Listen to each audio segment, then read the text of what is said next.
Everyone, my name is Shivani. Welcome to my channel Knowledge Crave. Today we will discuss about the lesson plan of math and the topic is quadrilateral यानी कि चतुर्भुज।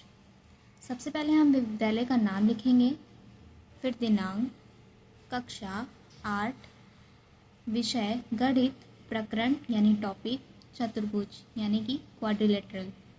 उसके बाद कालांश यानी कि जिस period में आप पढ़ा रहे हो वो अवधि, जितने मिनट का ये लेसन प्लान है आप उस अवधि को लिखोगे। उसके बाद हम आ जाते हैं समान उद्देश्य पे। समान उद्देश्य में सबसे पहले है विद्यार्थियों में गणित विषय के प्रति रुचि उत्पन्न करना। दूसरा है विद्यार्थियों के सोचने समझने की क्षमता का विकास करना। तीसरा है विद्यार्थियों को गणित संबंधी संप्रत्ययों एवं सिद्धांतों का ज्ञान कराना। चौथा है विद्यार्थियों में तार्किक शक्ति का विकास करना।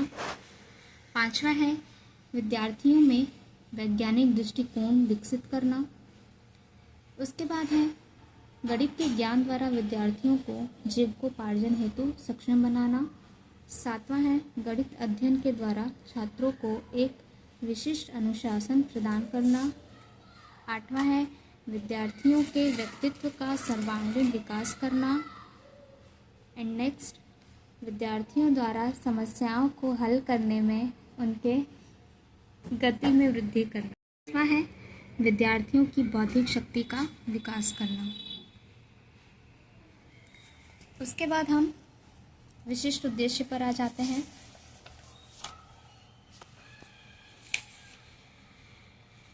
सो फ्रेंड्स, विशिष्ट उद्देश्य लिखते समय हमें इस बात का ध्यान रखना चाहिए कि जो हमारा विशिष्ट उद्देश्य होगा उसी से रिलेटेड हमारा मूल्यांकन का प्रश्न भी होगा। विशिष्ट उद्देश्य पर जनरली विशिष्ट उद्देश्य यानी कि स्पेसिफिक ऑब्जेक्टिव 5 होते हैं। इसमें पहला होता है नॉलेज लेवल, दूसरा होता है understanding level and third one is application level. तो यहाँ पर हमने चतुर्भुज से रिलेटेड टॉपिक लिया है, तो उसके आधार पर हम अपने विशिष्ट उद्देश्य को लिख रहे हैं। सबसे पहले हमने लिखा है चतुर्भुज से संबंधित पूर्व ज्ञान का प्रत्यास्मरण कर सकेंगे, यानी कि चतुर्भुज के पहले जो उनका प्रीवियस नॉलेज है वे विद्यार्थी रिकॉग्नाइज कर सकेंगे, उनको जो पहले से ज्ञान है वो बता सकेंगे। दूसरा है चतुर्भुज के प्रकारों को बता सकेंगे। उसके बाद हम बोधात्मक प्रश्न पर आ जाते हैं, वो चतुर्भुज के प्रकार बता पाएंगे, चतुर्भुज के उदाहरण बता सकेंगे, विद्यार्थी चतुर्भुज के उदाहरण बता सकेंगे। चौथा है चतुर्भुज के प्रकारों में अंतर बता सकेंगे और लास्ट है एप्लीकेशन लेवल यानी कि क्रियात्मक प्रश्न, विद्यार्थी चतुर्भुज के प्रश्नों को हल कर सकेंगे। शिक्षण सहायक सामग्री यानी कि टीएलएम में हमने लिखा है चार्ट पेपर, चॉक, डस्टर। अगर आप मॉडल उपयोग कर रहे हैं तो मॉडल भी लिख सकते हैं। उसके बाद आता है पूर्व ज्ञान यानी कि प्रीवियस नॉलेज। बच्चों को पहले से क्या नॉलेज है आप वो लिखेंगे। हमारा टॉपिक है चतुर्भुज, इसलिए चतुर्भुज से संबंधित पूर्व ज्ञान बच्चों को क्या हो सकता है। विद्यार्थी बिंदु तथा रेखाखंड के बारे में सामान्य जानकारी रखते हैं। ठीक है, अब हमारा नेक्स्ट होता है प्रस्तावना प्रश्न। प्रस्तावना प्रश्न जो होता है इसमें आपका जो क्वेश्चन और आंसर होता है वो एक दूसरे से रिलेट करता है, यानी कि जो आपने क्वेश्चन पूछा है उसका जो आंसर मिलता है आप उसी आंसर से दूसरा क्वेश्चन बनाते हो और उससे जो आंसर मिलता है आप फिर से उसी आंसर से दूसरा क्वेश्चन बनाते हो, यानी कि ये जो मोड होता है वो हमेशा ज़िगज़ैग मोड में चलता है। इसमें जनरली 4 से 5 क्वेश्चन लिए जाते हैं जब तक कि आपका प्रकरण ना निकल पाए या बच्चे उस टॉपिक पे पहुंच न जाएं। तो इसमें मैंने कुछ क्वेश्चन लिखा है। इसमें पहला है, हम बच्चों से पूछेंगे एक ब्लैक बोर्ड पे एक पॉइंट, एक बिंदु दर्शाते हुए, बच्चों यह क्या है। तो बच्चे बोलेंगे बिंदु, तो आप विद्यार्थी क्रिया में लिखेंगे बिंदु। फिर दूसरा क्वेश्चन पूछेंगे इसी से रिलेटेड, दो बिंदुओं को मिलाने पर क्या बनता है? तो बच्चे बोलेंगे रेखाखंड। तीसरा क्वेश्चन है, रेखाखंड के द्वारा कौन कौन सी आकृति बनाई जा सकती है? तो विद्यार्थी बोलेंगे आयत, त्रिभुज, वर्ग। अगर उन्होंने आयत बोला है तो आप पूछ सकते हैं आयत में कितनी भुजाएं होती हैं? तो विद्यार्थी बोलेंगे 4। उसके बाद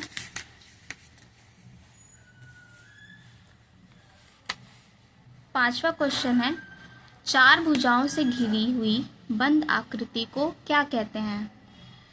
तो बच्चे या तो मौन हो जाएंगे या तो कुछ बच्चे टॉपिक बता सकते हैं। तो अगर उन्होंने टॉपिक बता दिया तो आप टॉपिक लिख दोगे। उसके बाद हमारा आ जाता है उद्देश्य कथन।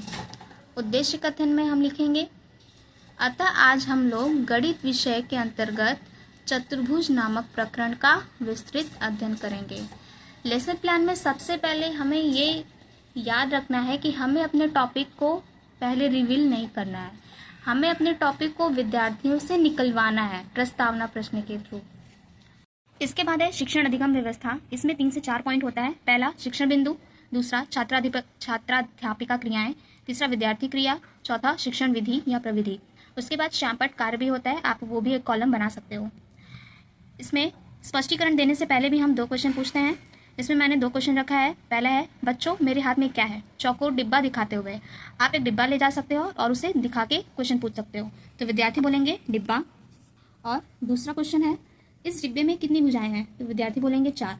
और इस विधि को क्या बोलते हैं? हम आगमन विधि बोलते हैं। आगमन विधि में क्या होता है, जिसमें पहले हम उदाहरण देते हैं फिर रूल बताते हैं।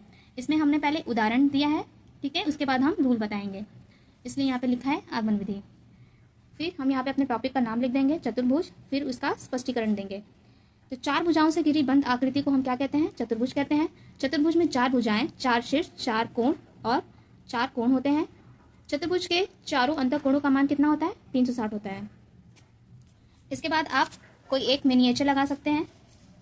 तो मैंने यहाँ पे एक चतुर्भुज बनाया है और यहाँ पे लिखा है भुजा ABCD, ठीक है, भुजा AB, BC, CD and DA। इसके कोण क्या होंगे? Angle A, angle B, angle C and angle D। और इन कोणों का योग कितना होता है? Angle A plus angle B plus angle C plus angle D is equal to 360 degree. चारों अंतःकोणों का मान कितना होता है? 360 डिग्री। उसके बाद हम नेक्स्ट टॉपिक पे आ जाते हैं। अब हम बात करते हैं चतुर्भुज के प्रकार की। यहाँ पे आप विकासात्मक प्रश्न भी रख सकते हैं, मैंने यहाँ नहीं रखा है। यहाँ पे स्पष्टीकरण में लिखेंगे चतुर्भुज निम्न प्रकार के होते हैं। पहला होता है समचतुर्भुज, ऐसा समांतर चतुर्भुज जिसकी चारों भुजाएं समान हो तथा विकर्ण परस्पर लंबवत समद्विभाजित करते हैं। यहाँ देख सकते हैं आप, ये समांतर चतुर्भुज है जिसकी चारों भुजाएं बराबर होंगी और ये AC और AD एक दूसरे को समद्विभाजित कर रहे हैं, ठीक है। दूसरा होता है समांतर चतुर्भुज जिसकी आमने सामने की भुजाएं बराबर हों और समांतर हों। यहाँ पे देखिए, ये है हमारा समांतर चतुर्भुज जिसकी आमने सामने की भुजाएं क्या है? बराबर है और समांतर हैं।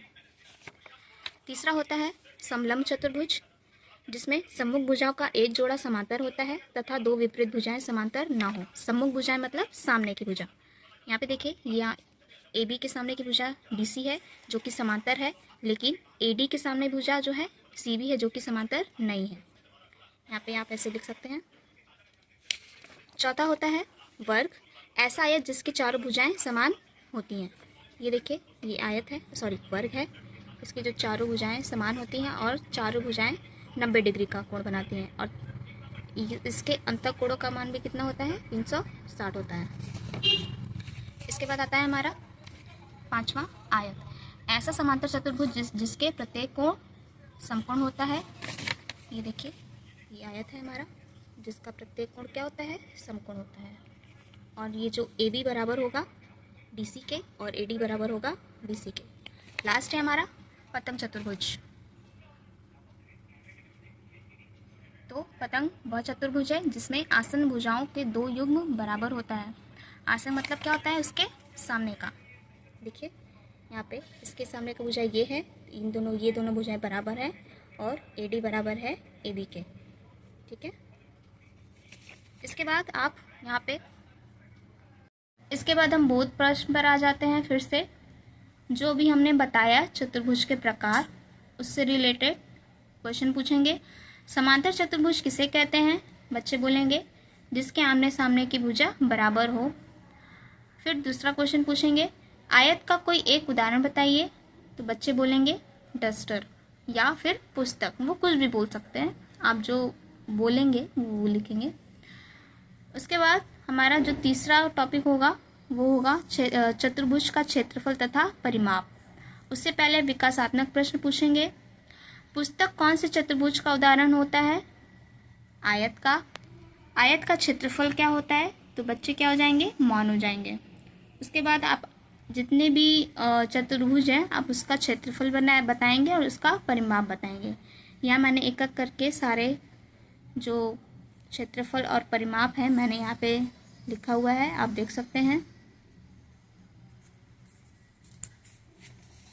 इसके बाद ये समचतुर्भुज का क्षेत्रफल है, पतंग का, ऐसे आप लिख सकते हैं। उसके बाद फिर से आप बोध प्रश्न पूछेंगे। आयत का क्षेत्रफल क्या होता है? लंबाई गुणे चौड़ाई। समांतर चतुर्भुज का परिमाप क्या होगा? बच्चे बोलेंगे 2l + b। ठीक है। जब ये टॉपिक आपका कंप्लीट हो जाएगा उसके बाद आप लास्ट में एक सारांश कथन लिखेंगे, जितना आपने पढ़ाया है उस चीज़ को। तो यहाँ पे हमने लिखा है, अतः आज हमने चतुर्भुज का अर्थ, प्रकार, क्षेत्रफल तथा परिमाप के बारे में विस्तृत अध्ययन किया। फिर इसके बाद यहाँ पे आप लिखोगे व्याख्यान विधि। ठीक है। और हाँ, आपको एक चीज़ ध्यान में रखनी है, आपको यहाँ पे ये जरूर लिखना है, छात्र ध्यानपूर्वक सुनेंगे या समझेंगे। आप इस चीज़ का ध्यान रखेंगे, नहीं तो आपका लेसन प्लान गलत भी हो सकता है। उसके बाद नेक्स्ट आता है श्यामपट्ट का कार्य। ठीक है। श्यामपट्ट कार्य में पहले अब मैंने चतुर्भुज को बताया है, मैंने उसका चित्र बनाया है। उसके बाद जितने भी चतुर्भुज के प्रकार थे और जिसका क्षेत्रफल, परिमाप, मैंने सारे चीज़ को यहाँ पे मेंशन कर दिया है, आप देख सकते हैं। समचतुर्भुज, समांतर चतुर्भुज, समलंब चतुर्भुज, वर्ग, आयत तथा पतंग। उसके बाद पुनरावृत्ति प्रश्न। यहाँ पे आप पुनरावृत्ति प्रश्न नहीं लिखेंगे। यहाँ पे मैथ और साइंस का जब जो लेसन प्लान बनता है वहाँ पे मूल्यांकन प्रश्न होता है। यहाँ पे आप मूल्यांकन प्रश्न लिखेंगे। मूल्यांकन प्रश्न में जो होता है वो विशिष्ट उद्देश्य की तरह ही होता है। देखिए यहाँ पे मैंने लिखा है, चतुर्भुज से संबंधित पूर्व ज्ञान का प्रत्यास्मरण कर सकेंगे। तो यहाँ पे बच्चों से प्रश्न पूछेंगे, चतुर्भुज किसे कहते हैं?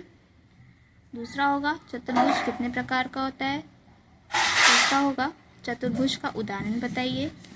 यहाँ पे देखिए मैंने लिखा है ना, उदाहरण बता सकेंगे, चतुर्भुज के प्रकारों में अंतर बता सकेंगे और चतुर्भुज के प्रश्नों को हल कर सकेंगे। समांतर चतुर्भुज तथा समचतुर्भुज में क्या अंतर है? यदि किसी आयताकार खेत का लंबाई 10 मीटर तथा चौड़ाई 8 मीटर है तो खेत का क्षेत्रफल कितना होगा? अब इसके बाद लास्ट होता है हमारा गृह कार्य। जो गृह कार्य होता है वो एप्लीकेशन बेस्ड होना चाहिए, जिससे बच्चे खुद कर सकें, जिन्हें उन्हें सोचना पड़े। तो यहाँ पे 2 क्वेश्चन मैंने रखा है। चतुर्भुज के सभी प्रकारों का चित्र बनाकर स्पष्ट कीजिए। दूसरा है, दिए गए पतंग का क्षेत्रफल एवं परिमाप ज्ञात कीजिए। इसी तरह हमने ये लेसन प्लान को आज कंप्लीट किया है।